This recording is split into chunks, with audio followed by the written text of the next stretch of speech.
Welcome to today's DNA. We are covering 5 articles. 4 articles are related to the prelims and 5th article is related to the mains. Now, first article is related to the ECI's roles in SIR, right, related to the Bihar. Second is the National Sports Governance Bill, which was introduced in the Lok Sabha. Third is the presidential reference under Article 143, subclause 1. And fourth is Paika Rebellion. That is all on the prelims, and on the mains we will be covering changing dimension of warfare, an opinion piece written by our former NSA M.K. Narayanji. Thank you. So, first news is related to the Election Commission of India's role in SIR, that is the Special Intensive Revision, SIR. So, what is the background of this news? So, recently Supreme Court is hearing petition alleging that SIR of Bihar election rolls could lead to the mass disenfranchisement. Means there are two things related to the voting rights, that is the inclusion error as well as the exclusion error. So, in order to remove these kind of the discrepancies, Supreme Court is taking the intervention in this entire exercise of the Bihar's special intensive revision, right? So accordingly, the deadline for submission is extended to July 25, right? So, what is SIR actually? So, SIR is a time-bound, door-to-door voter verification process by BLOs, that we call booth level officials, right? In case you have given the vote, you might have seen the power of BLOs. They basically can do the new registration, can delete ineligible names, and they can do the correction in existing data. For example, if you are a male and in the basically in your ECI voter card, if it is female is mentioned, so they can do the correction after the due verification, right? So that is the process related to the SIR process as well, and it become controversial because of the exclusion error. Now, what is the legal and constitutional backing behind these exercise? So, as per the section 21 of Representation of People's Act 1950, RP Act 1950, and which is the article 21, it empowers Election Commission of India to revise electoral roll, including the special revisions, right? So, they are really empowered, so there is no issue in it. However, the methodology adopted is being criticized. Article 324 grants Election Commission of India the power to supervise elections and voter roll preparation. So, voter roll preparation is also a mandate given to the Election Commission of India, which is a constitutional body. Also, Article 326 guarantees universal adult suffrage. Any citizen which is or having 18 plus is basically entitled to vote until unless disqualified specifically. So, now tell me in the comment box, it came into the UPSC PYQ as well. Right to vote is a constitutional right or the legal right? Tell me in the comment box. Now, what is the cases related to it? So, case lies with the Mohinder Singh Gill versus CEC in 1977, in which Supreme Court affirmed that ECI is wide power under Article 324. So, there is no illegal or unconstitutional thing that ECI is doing. Also, it held that judicial review during election is limited because of the operational things, and ECI can act where law is silent under Article 327 and 328. So, these are the basically decision given by the Supreme Court, and any decision given by the Supreme Court is having the constitutional backing as well, right? Now, what about the Election Commission of India? We know that it is a constitutional body constituted on 25th of January 1950, right? And part of the Constitution, Article 324 to 329, 324 to 329 deals with the elections and functioning of the ECI. And the chief election commissions and other election commissions got the statutory backing, and recently the act was also enacted that we call the chief election commissioner and other election commissioner appointment, condition and services and term of offices act, which was also a controversial kind of the act. You should be knowing such kind of the debate which is going on. Now, what are the core function of the Election Commission of India, which is a constitutional body? So, they conduct elections to the Lok Sabha, that is the MPs, member of the parliament for the Lok Sabha, then the Rajya Sabha, member of parliament for the Rajya Sabha, and the state legislative assemblies, for example Vidhayaks, right?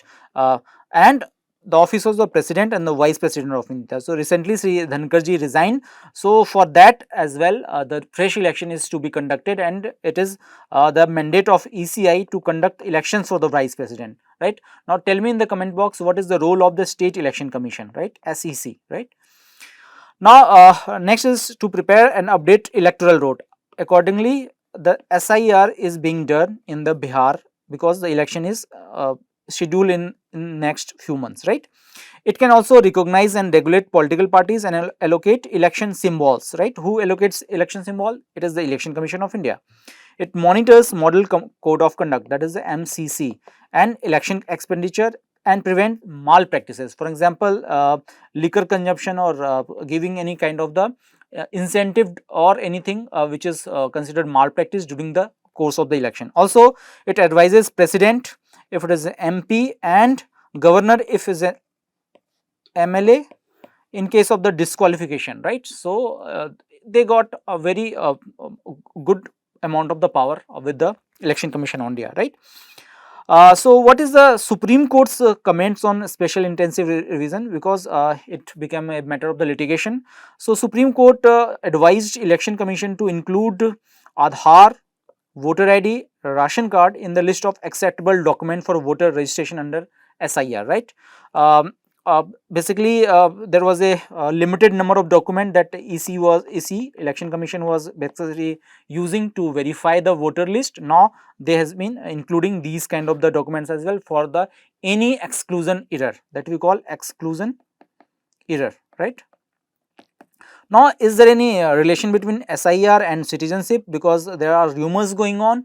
Since we are aware citizen, we should be able to debunk such kind of the rumors. What is the relation? There is no direct relation, because Election Commission clarified that SIR is not citizenship screening exercise, right? Also, being found ineligible for the inclusion in electoral roll. For example, if you are not found eligible in the electoral roll of the Bihar, it doesn't mean you are not citizen of India, right? Because both things are different. Election Commission only looks for the voting rights, and they don't look for the citizenship, right, which is the sole prerogative of what? Union government, right? Under the Citizenship Act 1956, I believe, right? Also, Election Commission emphasized that right to vote under Article 326 is based on the eligibility and not the citizenship status alone. So, question can be asked if we need to be a citizen to be the voter or vice versa, right? So, comment in the box that what is your thinking on it, right? Also, Election Commission has authority to ask citizens to prove to maintain accurate electoral rolls, but non-inclusion doesn't mean loss of citizens. Very important point that there is no direct or indirect relation between both the things. Next is the Election Commission aims to ensure purity of electoral roll. That's why they are doing this special intensive revision, right? Now, comment in the you can see the screen and answer the question which is given in the. Next is National Sports Governance Bills. So we know that monsoon session of the Parliament is going on, and accordingly, our Sports Minister Mansukh Mandaviya ji introduced National Sports Governance Bill in Lok Sabha, which will come under GS paper 3. So what is the news? So National Sports Governance Bills introduced in the Lok Sabha by the Sports Minister Mansukh Mandaviya ji, which proposes to institute a board with the sweeping powers to lay down rules and oversee the functioning of federations, including cash raised board of control of cricket of India, BCCI, right? We know that Indian team is playing in the England. You might be knowing the scores and all, right? So now let us try to focus on what is the National Sports Governance Bill all about, the key provisions, mandate, and what is the way forward, right? So basically, it marks a transformative step in Indian sports administration, which aim to modernize, standardize, and bring transparency to the functioning of all national sports federation. All national sports federation. It can be sports federation of volleyball, sports federation of chess, sports federation of kho, kabaddi, anything, or for that matter cricket as well. So they want to bring make an umbrella organization rather than small fringe organization, right? It also aligns with India's governance structure, sports governance structure, right, with global best practices. And we know that India is also eyeing for hosting Olympics in coming years, most likely in 2036, right? So accordingly, we will have to do several reforms which can bring in good picture in terms of the India's sports governance, right? So what are the key features of the proposed bill? Since it's a proposed bill only, there will be few changes, but largely the bill will the act will remain very close with the proposed bill, right? Only few changes will be there once it is approved by the parliament, right? So it talks about the establishment of an apex regulatory authority to grant recognition, monitor compliance and oversee all national sports federation, that we call NSF, right? Second is the composition. Its member will include chairperson, which shall be appointed by the union government, and mix of administrative expert and sports persons distinction. So there will be the experts and sports person as well. It reminds me of National Judicial Appointment Committee composition as well. Tell me, what is the composition of National Judicial Appointment? What was the composition of the National Judicial Appointment Committee, since it had been held unconstitutional? Now, what are the powers given to the this new body? So it can grant or suspend recognition of national sports federations, right? It can basically monitor athlete welfare and conduct of elections in any federation.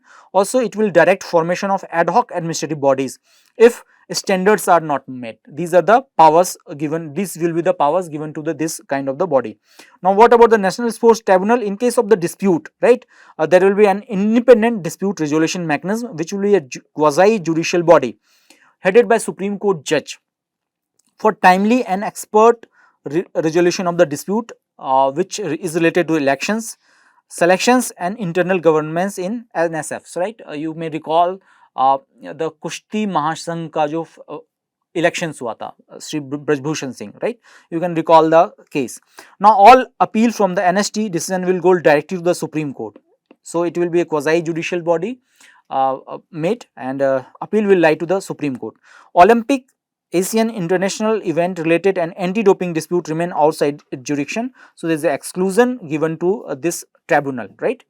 Now it's very important that the BCI will also be included in the NSF category, right? So very important because the basically case of BCCI was quite a different case. Now all the dispute related to BCI will be settled if this bill become act.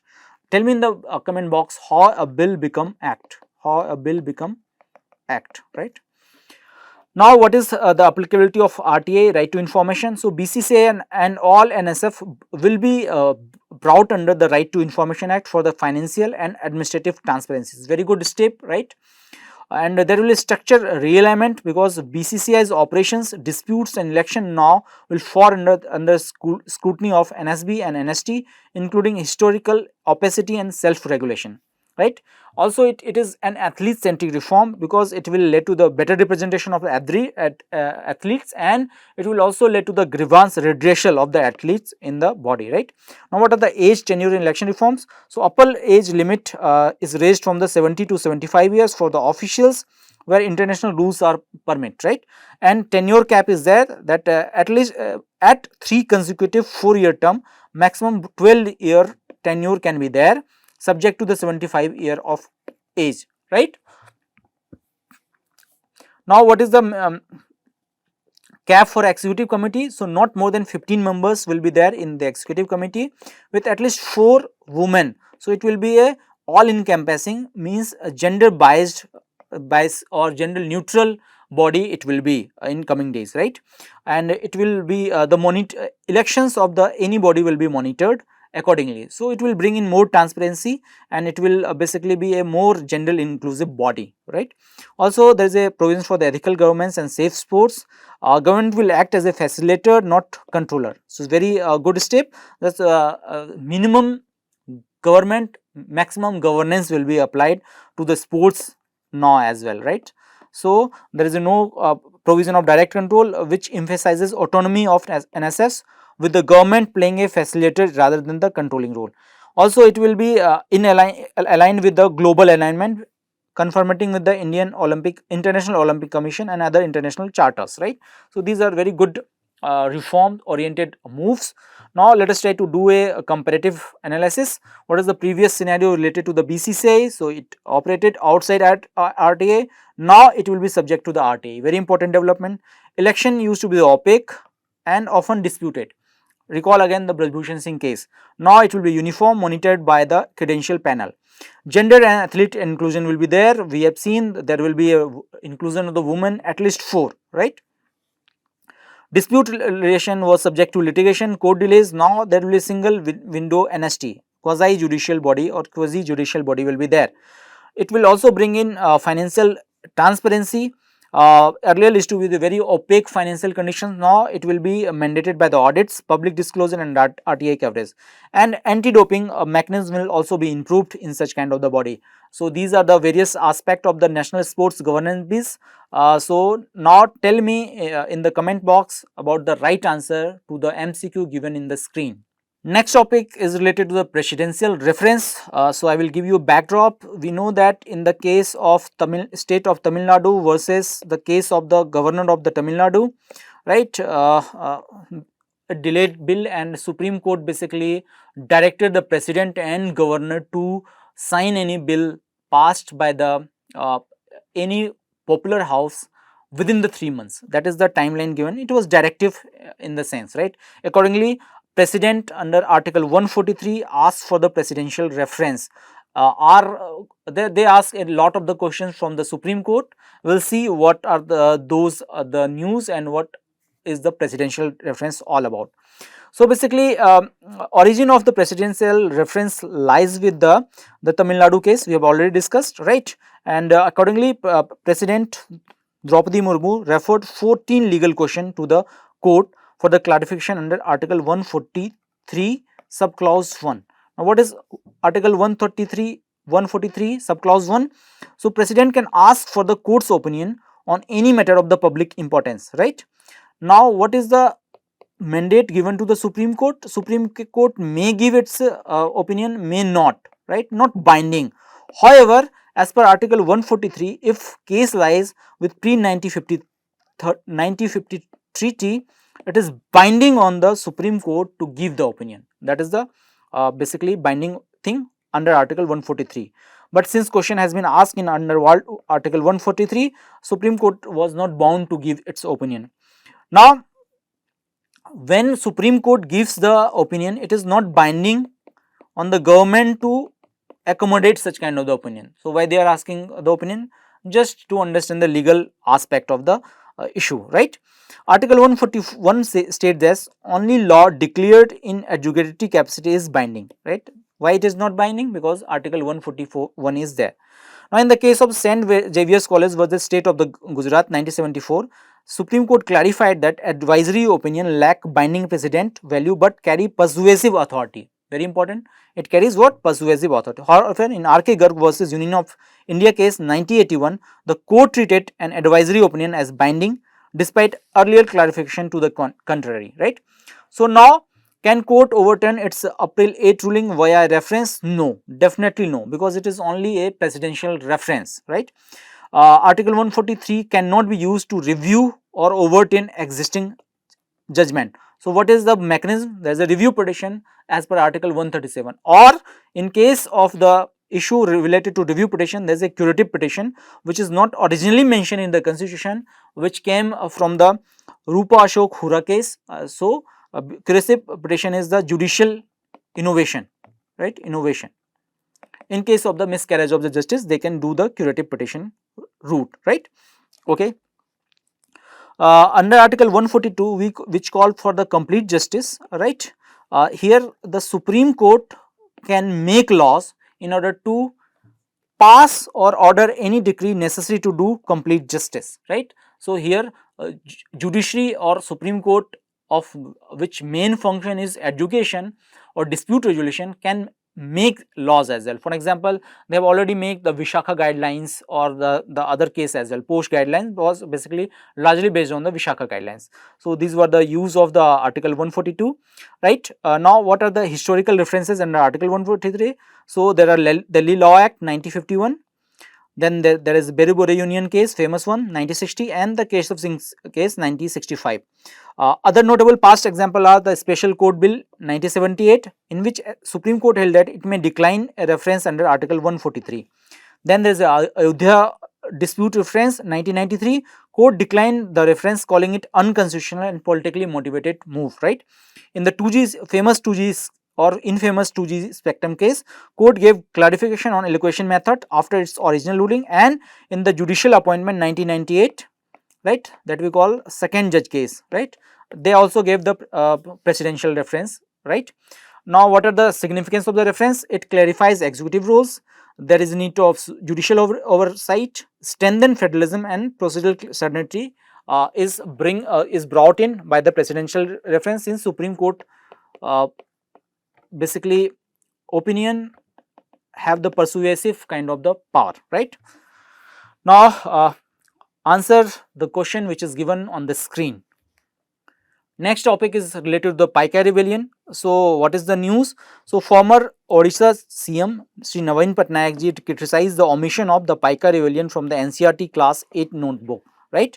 It will come under the art and culture, GS part 1, right, or the modern Indian history part, whatever you think it, right?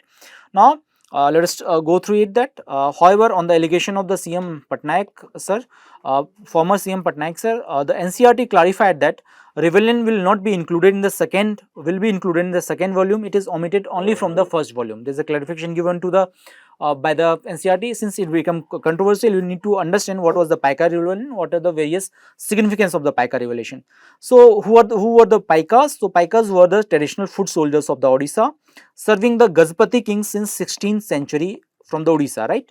And they came from the various social groups like the Marathas, right? They also came from the various social group and received hereditary rent-free land which called Nishkar Jagis for military services. During the peacetime, they used to cultivate land, and during the war, they used to fight as a Paikas, right? And basically, what happened? So, in 1803, Colonel Harcourt led British forces to capture Odisha with the little resistance, and a deal was made with the King Mukunda Dev II for 1 lakh and 4 parganas. However, Britishers as usually did a treachery and paid only 40,000 and denied the parganas, breaking the agreement. Accordingly, Jai Rajguru led 2,000 Paikas to protest, but was captured and executed in 1806, right? And the Khurda kingdom was dissolved, the king exiled, and the Paika power started declining. Now, it led to the discontent, right, because Paikas lost the royal patronage, and new land revenue policies also forced these Paika landlords to sell its land to the other people as well, right? And also Britishers' monopoly over the salt trade uh, somehow triggered the already frustrated Paikas. Accordingly, in 1817, right, 1817, around 400 Kon tribes marched toward the Khurda. They joined the Paika led by Bakshi Jagatbandhu. The picture is there, right?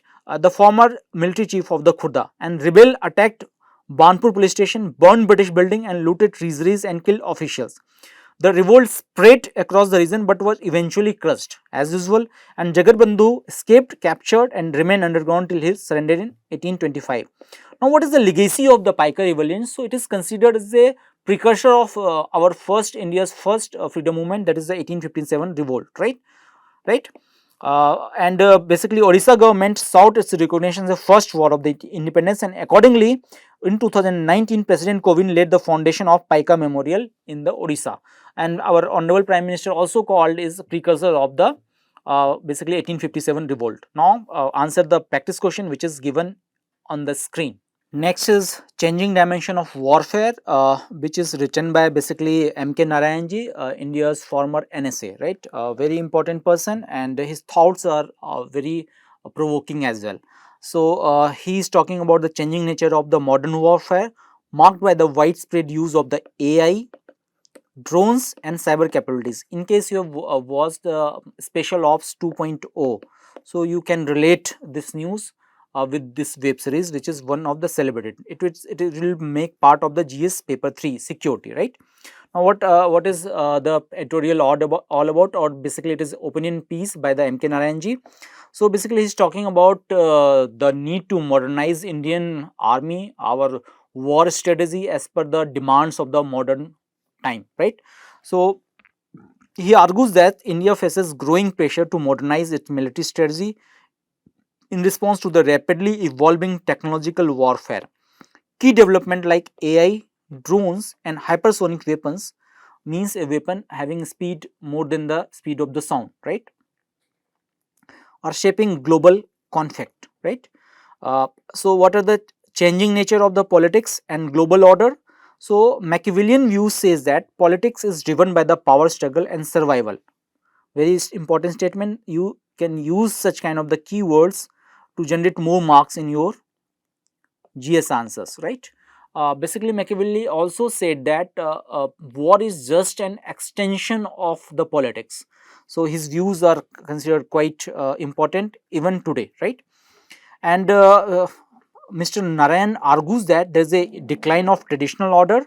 For example, historical system like Westphalian order or the Vienna conventions are now irrelevant. Now there is a need of the hard power rather than the soft power. Hence, military dominance prevails all of the world.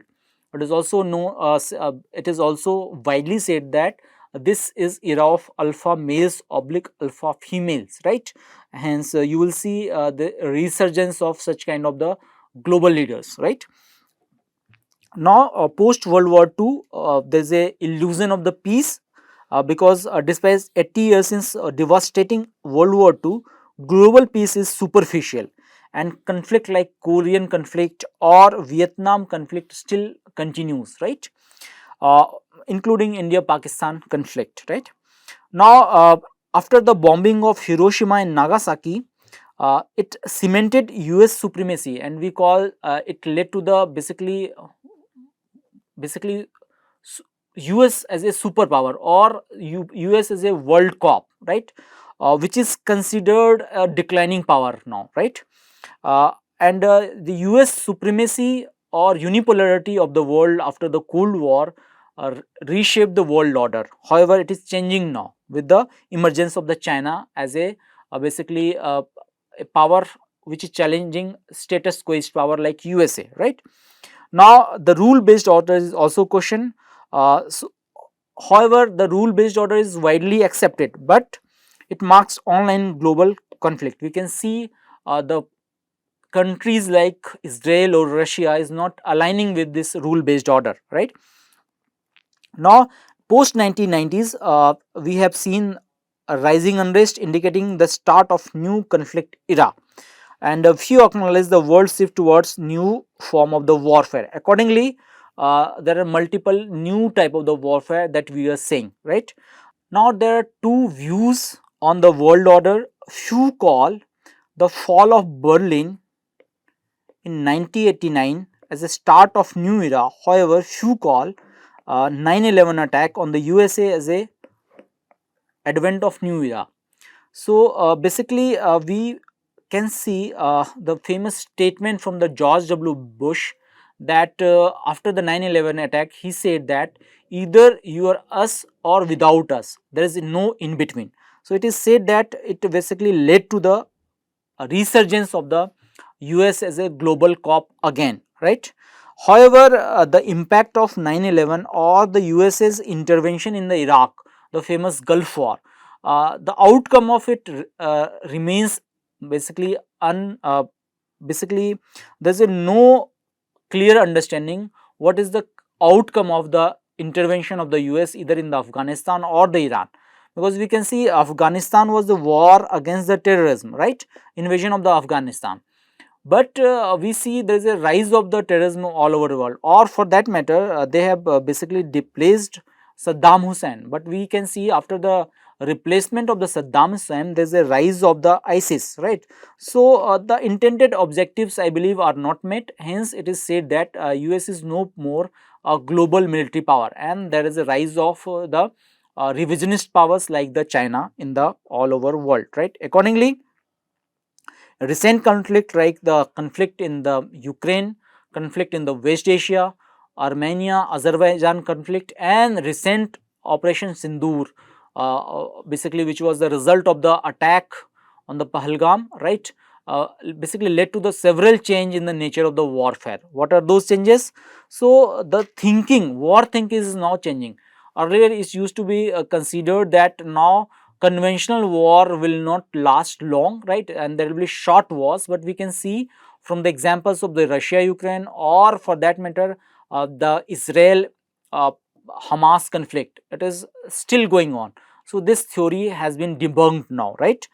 So accordingly, our M.K. Narayan ji, who was a former NSA, is arguing that Russian Ukraine war and the conflict in the West Asia has forced military planners to rethink traditional war strategies, marking a fundamental change in the nature of the conduct of the warfare.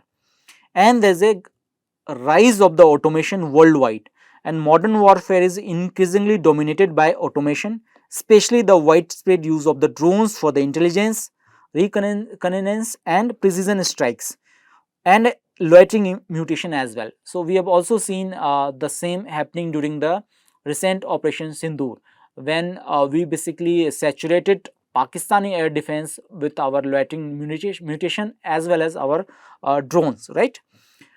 And we have also seen the use of precise guided missiles like scalp missiles, or for that matter our celebrated BrahMos missiles. Accordingly, a joke was made by the Dr. Pillai, who was the former chief of the BrahMos project. He said that for Pakistan, BrahMos will be free of cost, right. So we have seen as well the formidable nature of the BrahMos as used during the Operation Sindoor, right. Now we have to adopt new tactical approach, and modern military are adopting network centric warfare. For example, there is a need of basically AI and cyber warfare capabilities. Also, there are several countermeasures, electronic countermeasures and countermeasures that we are using, right. Also, we have seen the recent emergence of the hypersonic missiles, which may exceed Mach 5 speed, means sound having more, a speed having more than the speed of 5 times speed of the sound, that will be called Mach 5 speed, right. India is using BrahMos as a hypersonic missile, as well as Russia is using Kinjal and other missiles to basically counter the Ukrainian aggression, right. Also, there is a digital transformation of war. Traditional notion of victory through sheer force are becoming outdated. We can see it from the recent Israel conflict or the Russian conflict, that militarily or otherwise the Russia and Israel are quite overpowering, but they are not able to basically mark the clear victory, right. And the future warfare is expected to be autonomous, AI driven and digitally interconnected, right. Now, what should be the India's approach towards the modern warfare? As per M.K. Narayanji, this is the new era of the warfare, and India must adapt quickly to the changing nature of the technological and autonomous warfare, right. I was reading about that India has no sixth generation fighter aircraft, neither has fully fifth generation aircraft. For that matter, Rafale is only 4.5 generation aircraft, right. And beyond one or two aircraft, we don't have any visual range missile aircraft with us, right, having any missile or any kind of the weaponry with us, right. So we have to basically shed our outdated modernization plan, and current military modernization strategy must be inadequate and need to complete revision. For example, now the attack helicopters, the utility of attack helicopters are basically being under question, as we know that we have better capable and precise drones which can be less cost and which can basically inflict more damage to the adversary. So what is the use of the such kind of the bulky helicopters? Now it is being questioned, right. Also, we need to reconsider weapon procurement, because existing tenders L1, L2, L3 method um, are now outdated, right. We should be working for a weapon which is precise, which is cost effective and which is made indigenously as well. For example, BrahMos, right. Now, compared to the China has advanced rapidly in indigenous production of fighter jets. For example, J10 is there, J20 is there, and fifth and sixth generation. For example, China have J35, that is supposed to be the sixth generation aircraft, right. So they are working on very fast pace, and compared to the China, we are lagging behind in terms of the defense modernization or our offensive capabilities, right. the project of Tejas MK1 or MK2 is stalled, right?